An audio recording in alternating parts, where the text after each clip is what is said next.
अविनाश ने राशि को बहुत दिल से प्यार भरा मैसेज सेंड किया। राशि के फोन पर मैसेज फ्लैश हुआ। मैसेज देखते ही राशि ने रिप्लाई किया, क्या अविनाश, तुम्हें कितनी बार कहा है कि इस वक्त मेरी नींद खराब मत किया करो। अब इंसान सोए या तुम्हारी प्यार मोहब्बत की बातें सुनने बैठे इस वक्त। राशि का मैसेज देखकर अविनाश को गुस्सा आ गया। अमेरिका और इंडिया के दिन रात के इस अंतर ने अविनाश को राशि की याद ने और ज्यादा उदास कर दिया था। फिर भी उसका मन नहीं माना तो उसने अगला मैसेज राशि को किया कि राशि, कुछ खबर भी है तुम्हें? तुम तो चैन से सो रही हो और मैं यार तुम्हारी याद में कितना उदास रहता हूँ। राशि ने फिर रिप्लाई दिया कि अविनाश प्लीज अब मुझे परेशान मत करना। फिर उसके बाद अविनाश की तरफ से कोई मैसेज नहीं आया। अविनाश का दिल भारी हो गया। फोन फेंक कर वो अपने काम में लग गया। अविनाश का दिल कह रहा था कि जब राशि सुबह उठेगी तो उसे याद आएगा कि उसने नींद में रात को मुझे क्या क्या कह दिया, तो वो मुझे मैसेज या कॉल बैक जरूर करेगी। लेकिन ऐसा हुआ नहीं। न जाने कितनी बार उसने अपना फोन चेक किया। अब अविनाश को गुस्सा आने लगा और उसने भी सोच लिया कि अब आगे से वो मैसेज या कॉल नहीं करेगा। मगर फिर एक जरूरी डॉक्यूमेंट की कॉपी मंगवाने के लिए उसे फोन करना ही पड़ा। लेकिन राशि का फोन स्विच ऑफ था। अविनाश को कुछ चिंता हुई तो उसने अपनी दीदी के फोन पर कॉल किया। दीदी, राशि कहाँ है? होगी कहाँ? मॉल ही गई होगी शॉपिंग करने या मूवी देखने या न जाने किन किन दोस्तों से मिलने। कौन सा वो हमें बताकर जाती है। और ये तुम उससे पूछो ना, तुम्हें भी नहीं बताती है क्या?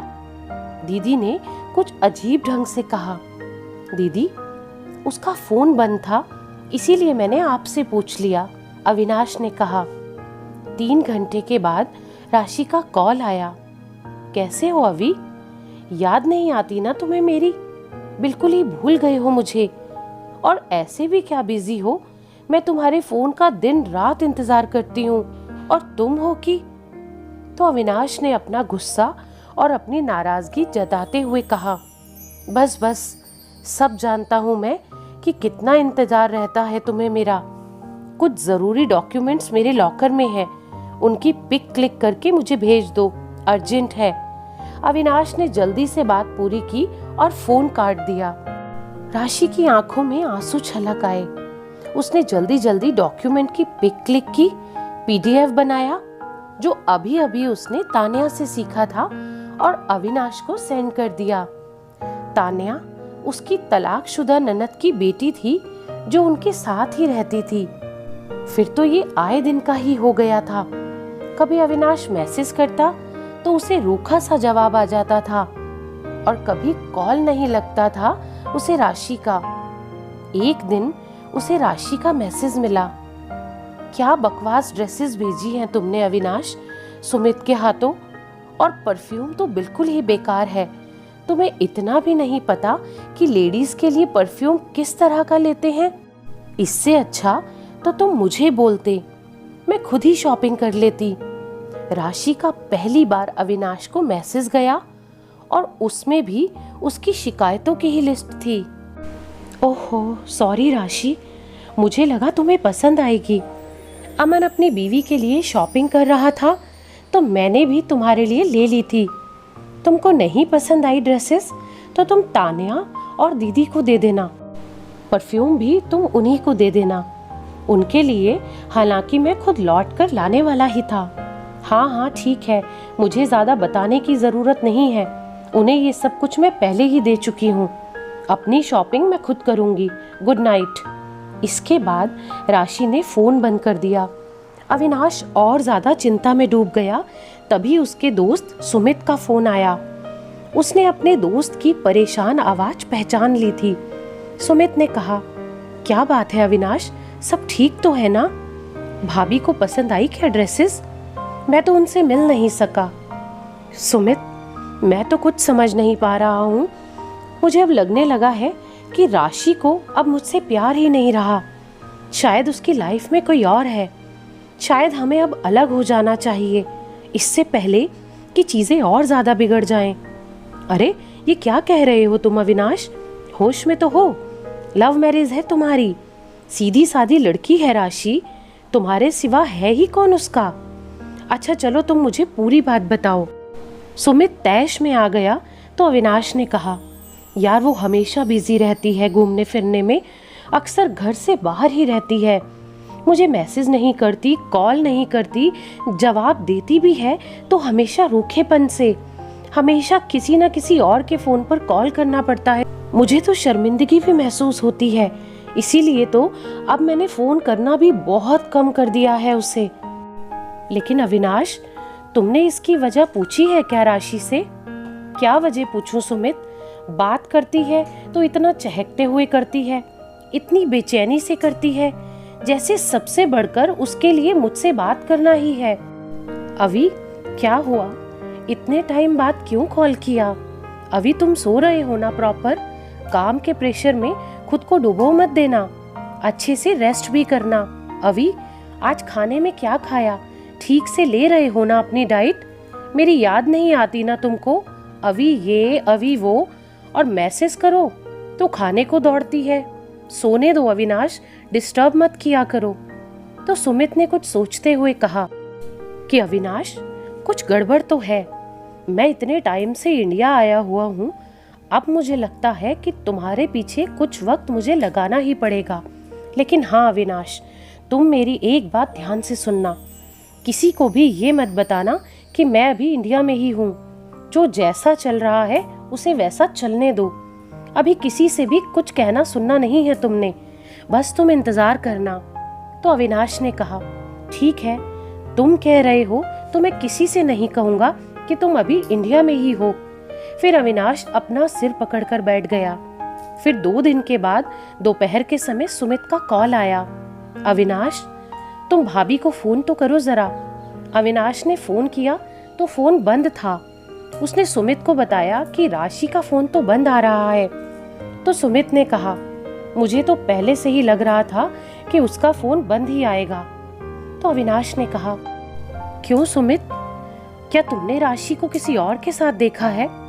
देखो सुमित, मुझे सच सच बताना, तुम्हें मेरी कसम है। अविनाश का दिल जोरों से धड़क रहा था। तो सुमित ने कहा, ठंड रख यार, ये बता जब भाभी से तेरी बात नहीं होती तो तू किसके फोन पर फोन करता है? तो अविनाश ने कहा, दीदी के फोन पर। तो सुमित बोला, क्या तुम तानिया को फोन नहीं लगाते हो? नहीं यार, उसकी क्लासेस और पढ़ाई होती है, वो डिस्टर्ब होती होगी ना, और दीदी ने भी मना किया है कि मैं तानिया को फोन ना किया करूं। ठीक है अविनाश, अब तुम एक काम करो, पहले तुम दीदी के फोन पर फोन लगाओ और उसके बाद फिर तुम तानिया के नंबर पर फोन करना। तो अविनाश ने हैरान होते हुए सुमित से पूछा, लेकिन क्यों? तो सुमित ने कहा, जितना कहा है तुम बस उतना करो, बाकी मैं तुम्हें सब समझाता हूँ। अविनाश ने अपनी दीदी को फोन किया। हेलो दीदी, कैसी हैं आप? मैं ठीक हूँ। और वो महारानी तेरा फोन नहीं उठा रही ना? पार्लर गई हुई है फेशियल करवाने, 2 घंटे के बाद शायद वो तेरा फोन उठा ले। ठीक है दीदी, मैं उसे बाद में फोन कर लूंगा। तब अविनाश ने तानिया को कॉल किया। हेलो तानिया, तुम्हारी क्लास तो नहीं चल रही ना बेटा? कौन सी क्लास मामा जी? स्कूल तो सुबह लगता है और शाम को तो राशि मामी मुझे पढ़ाती है, ये टाइम तो मेरा फ्री रहता है। ओके बेटा, तुम्हारी मामी फोन नहीं उठा रही ना, जरा उनसे बात करवा सकती हो क्या? हाँ मामा बिल्कुल, पर जब से आपने उन्हें आईफोन गिफ्ट किया है ना, तब से तो मम्मी ही उस फोन में गेम खेलती रहती है या फिर उसमें दिन रात मूवी देखती रहती है। क्या राशि के पास वो फोन नहीं होता क्या रात को? नहीं मामा, उनका फोन तो अधिकतर मम्मी के पास ही होता है। उन्होंने मामी को बोल रखा है कि आपका कोई कॉल या मैसेज आएगा तो फोन मैं तुम्हें दे दिया करूंगी। अविनाश का चेहरा गुस्से से लाल हो रहा था। उसे अब समझ में आ रहा था कि रात को मैसेज में वो अवी की जगह अविनाश लिखती है और कॉल करने पर राशि की बेचैनी दिखाई पड़ती है। ये सोचकर उसे नफरत हो रही थी कि उसकी सगी बहन उसके साथ ही घिनौना खेल खेल रही थी, शर्म लिहाज और रिश्तों की मर्यादाओं को ताक पर रखकर। अच्छा तान्या बेटा, अभी मामी कहाँ है तुम्हारी? तुम क्या उनसे चुपके से मेरी बात करवा सकती हो बिना अपनी मम्मी को खबर हुए? हाँ जी मामा, मामी तो सुबह से ही किचन में है। वो आज छोटी मासी को देखने कोई फैमिली आज डिनर पर आ रही है ना, कहकर तान्या ने अपना फोन राशि को लाकर दे दिया। हेलो राशि, ध्यान से मेरी बात सुनो, अभी तुम्हारा फोन कहाँ है? तो राशि ने जवाब दिया कि दीदी के पास है। ठीक है राशि, अब जब भी फोन तुम्हारे हाथ आए ना तो जरा चेक करना कि मेरा नंबर तुम्हारे फोन में क्या ब्लॉक लिस्ट में है। क्या तुम्हारा नंबर ब्लॉक लिस्ट में, वो भी मेरे फोन में? लेकिन क्यों? राशि, जितना कह रहा हूं उतना करो और आज रात को फोन अपने पास रखना। दीदी से कहना कि आज नहीं दे सकती मैं फोन, जिद पर आ जाना या फिर फोर्स करना और अड़ी रहना अपनी बात पर। ठीक है, पर हुआ क्या बताऊंगा तुम्हें रात को। और तान्या को मेरी तरफ से बहुत सारा प्यार देना और उसे चॉकलेट जरूर खिला देना। इतने में उसकी बड़ी ननद की आवाज आई, राशि, ओ राशि, चींटी से भी सुस्त चाल है तुम्हारी तो, जल्दी आओ। अभी मुझे दीदी बुला रही है। अच्छा ठीक है, तुम जाओ, उन्हें बताना मत कि तुमसे मेरी बात हुई है। ठीक है अभी। राशि दौड़कर अपनी ननद के कमरे में चली गई और उसके हाथ में कटोरी भी थी जिसमें खीर थी। उसने अपनी ननद से कहा, दीदी खीर में चीनी का अंदाजा सही है क्या? प्लीज आप चेक कर कर बताइए तो। हाँ हाँ ठीक है, और सुनो, बेसन के गट्टे नरम बनाना एकदम, चयन को बहुत पसंद है। चयन वो लड़का है जो कि आज राशि की छोटी ननद को देखने आ रहा था। आखिर उन दोनों की लव मैरिज जो हो रही थी। और सुनो राशि, पूड़ियां भी नरम ही तलना, रायते में बूंदी उसी टाइम डालना और सलाद भी तभी काटना। अभी तुम शाही पनीर का ध्यान रखो, कहीं वो सख्त ना हो जाए। और सुनो, रिया को भी समझा देना थोड़ा बहुत कि ये सब तुमने कैसे बनाया है, ताकि लड़के वालों के आगे कुछ गड़बड़ ना हो जाए। और गलती से भी तुम मत बोल देना कि तुमने ये सब कुछ बनाया है। बड़ी ननद ने उसे हिदायत दी। ठीक है दीदी, रिया से मैंने कहा था तो उसे गर्मी लग रही थी किचन में, उसे अभी बुला लूं क्या? राशि ने अपनी ननद से पूछा। नहीं नहीं, अभी उसने क्लीन अप करवाया है, वो पसीने में तर हो जाएगी, उसे तुम तैयार होने दो। उसे ही देखने आ रहे हैं ना लड़के वाले। और हाँ, अविनाश को तुम 3 घंटे के बाद कॉल कर लेना, अभी वो बहुत ज्यादा बिजी है। ठीक है दीदी, मैं अपना फोन ले जाऊं क्या?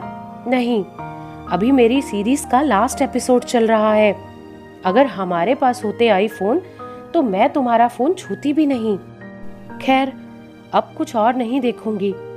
तुम्हारा ये एहसान कम है क्या कि तुम अपना फोन मेरे पास ही छोड़ जाती हो? अरे दीदी, कैसी बातें कर रही हैं आप? ये सब आपका ही तो है, मैं तो वैसे भी नहीं चलाती हूँ फोन। हाँ हाँ ठीक है, अब तुम डिनर की तैयारी करो।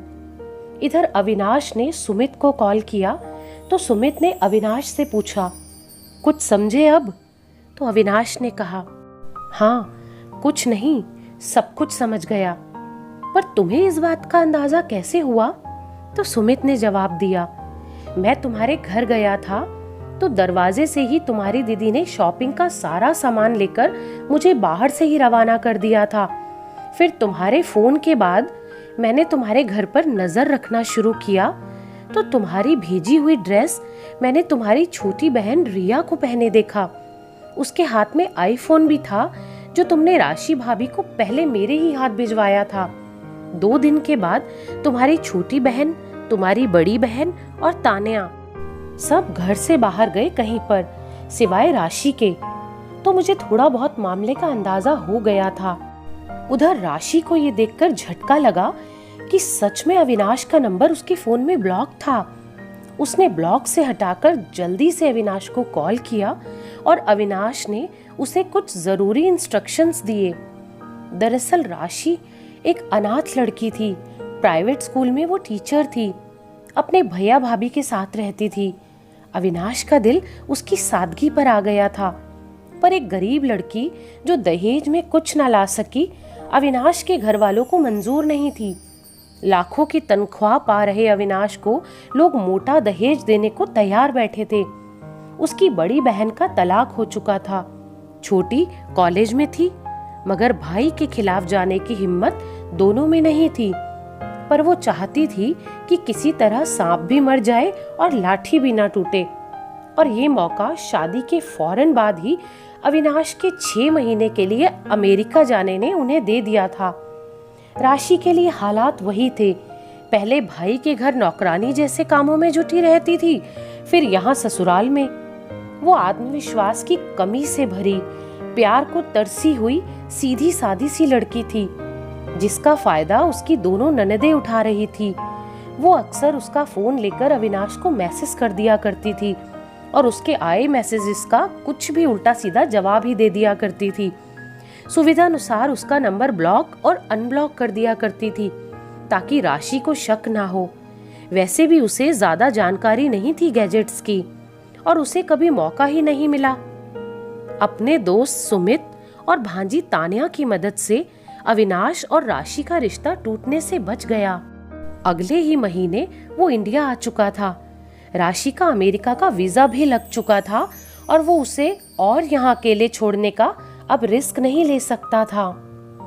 तो दोस्तों, इस कहानी के बारे में आपकी क्या राय है, कमेंट करके जरूर बताइएगा। और अगर ये कहानी आपको अच्छी लगी हो तो प्लीज लाइक जरूर कीजिएगा। और ऐसी ही दिल को छू लेने वाली और प्रेरणादायक कहानियां सुनने के लिए इस चैनल को सब्सक्राइब करें। धन्यवाद।